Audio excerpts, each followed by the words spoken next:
my 2 kilowatt element. I think I did that last time even. My 2 kilowatt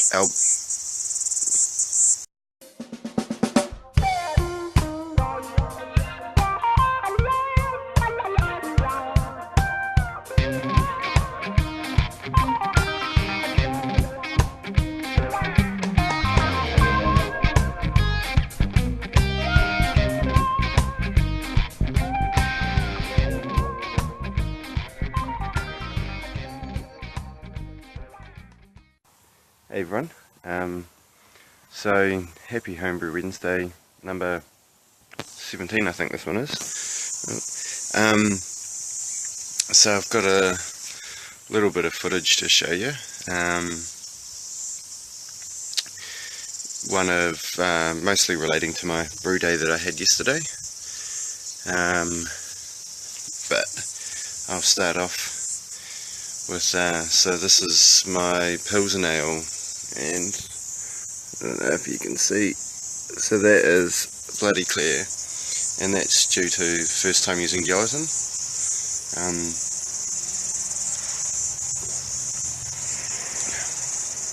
And it's pretty good.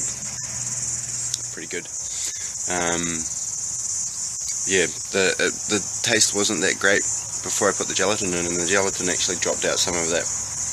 It must have been whatever was floating around in there that wasn't that good. So yeah, so I'll skip to my the footage that I have from my brew day. Hey everyone, so finally, well, thinking that I should be recording something and actually going through and recording it. And this time I have a beer too.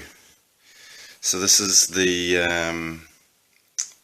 Moa Belgian Triple, 9.5%, and it is a beautiful beer.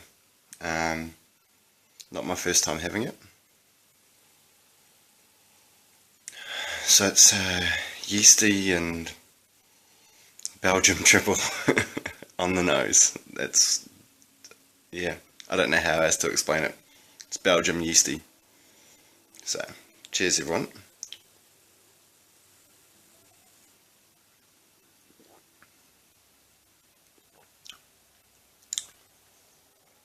It's kind of a bit spicy.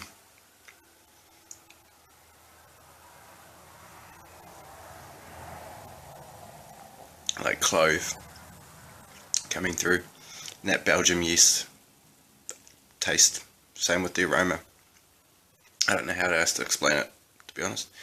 Anyway, so yeah, that's the Moa Belgium Triple, 9.5%.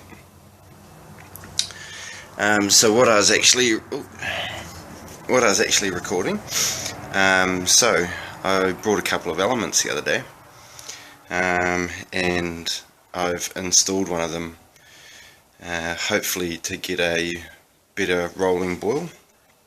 It's less kilowatts than the last element that was in there, but so I think it's going to be a lot better.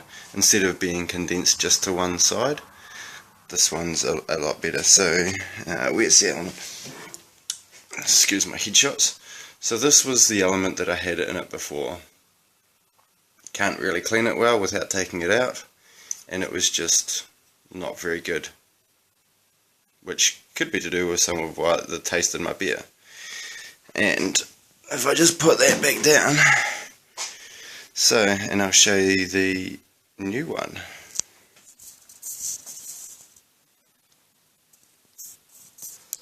So, it's pretty dark in there, but that's the difference. That's huge. So, this, yeah, this little element is 2,200 watts, and this puppy here is 2,000 watts. So it is 200 watts less, but as you can imagine, well, hopefully my theory is, being that since it comes out to the centre there, that it kind of spreads the load a bit more. That's what I'm hoping anyway.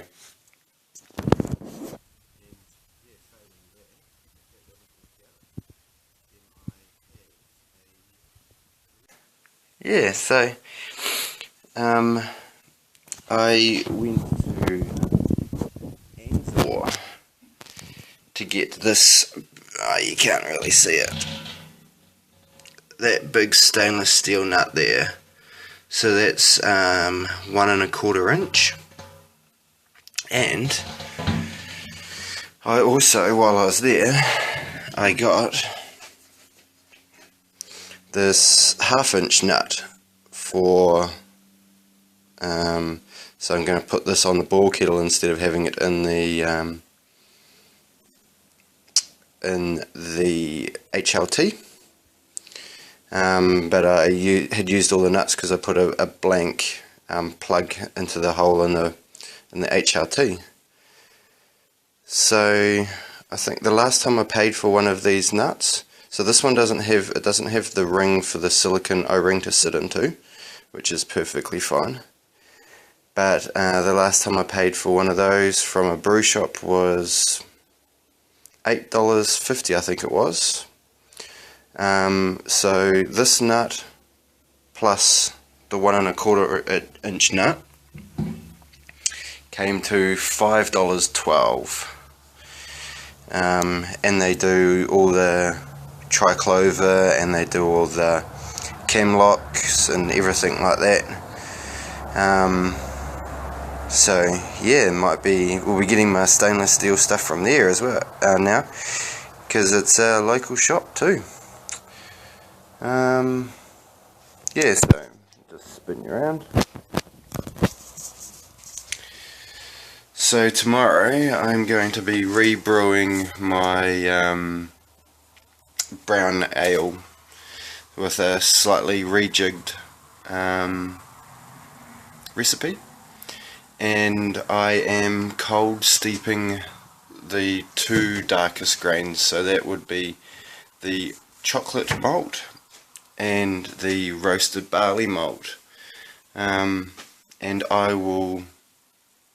what I'll do is I will probably, so I'm cold steeping that overnight and all day today, and then I will, so today's Monday, tonight's Monday, and I will pour that into the mash at the end of the mash just before I start sparging. That's my plan. Whether or not it works, experimentation is the key, I guess, isn't it? Yeah, so I did open this up for some strange reason. So I've been getting little snapbot containers for the things that I'll be using quite often. And then I've got a couple more here, so I'm going to change my stir plate at the moment is on just like a little curry container, so it's not very good. So I'm going to put that into this. And then this one's another spare one for some other grains. I'm not too sure which ones yet. But yeah, so that's where I am. So I will inevitably include some brew footage of the brew tomorrow. And yeah, hopefully, fingers crossed, that new element does its trick. Last thing I want to do is have to change it halfway through to the 3 kilowatt, but no, I wouldn't do that. I just let it do its thing. So, and I'll do a test while I'm mashing as well on it. Make sure it's all leak proof and everything like that. So yeah. So see you tomorrow, everyone. Cheers. Oh, I even have a beer. Cheers. Yeah, good drop. I recommend it. Alright everyone, so I cold steeped those the chocolate grains, chocolate malt last night, and the roasted barley, and then I've added those at the end of the mash and just stirred them in before I started the Vorloff.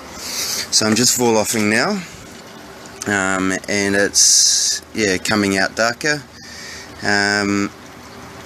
So yeah, still heating up the sparge water at the moment, but it's getting there. And yeah, so I'll come back just about to. So I'm just going to rinse the boil kettle out first. As you can see, a bit of shit got in there. Yeah, and then I'll so I'm adding first wort hops instead of bittering hops. So that's 14.8 grams of Cascade at first wort. Alright, so I'll come back at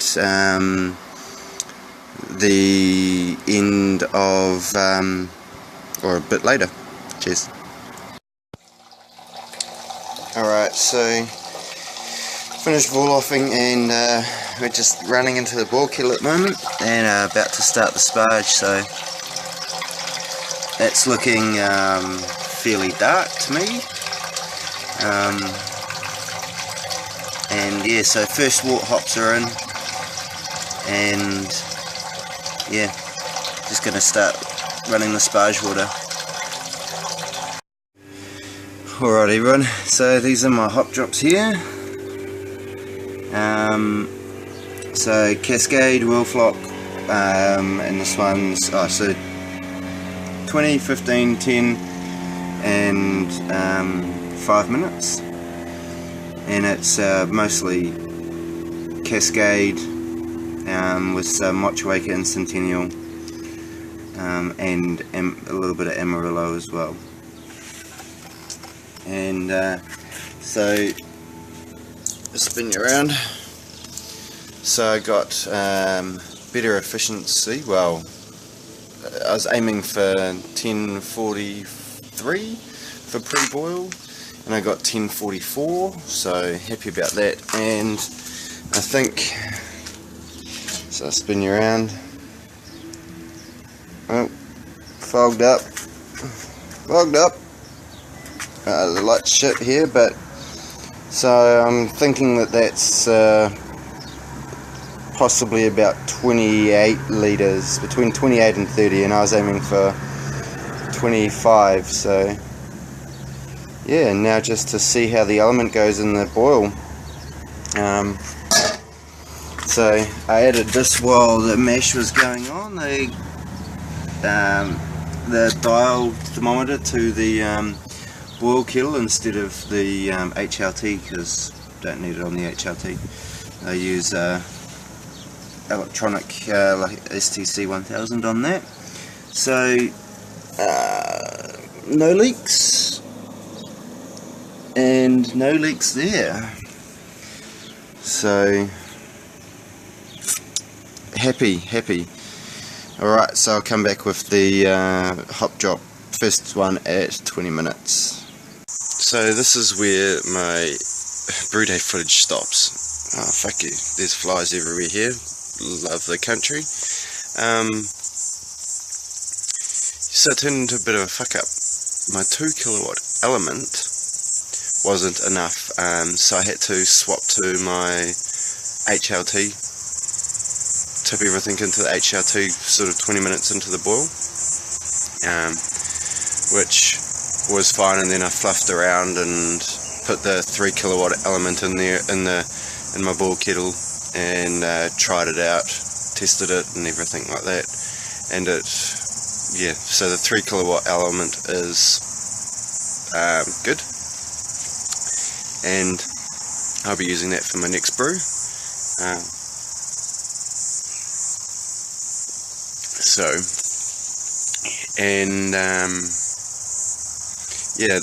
That brew is the first brew that I've ever done where I've poured it straight onto the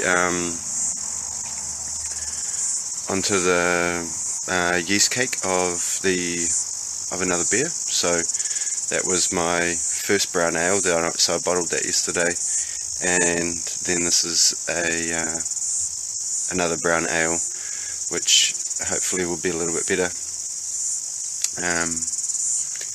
So yeah, I might leave it there, and you just say Happy Homebrew Wednesday, clear as day. Yeah, I am happy with that. So this is well, basically 50% 50% pale malt and 50% Pilsner malt. There's a few other things in there, and I can't remember what the hops were, but this is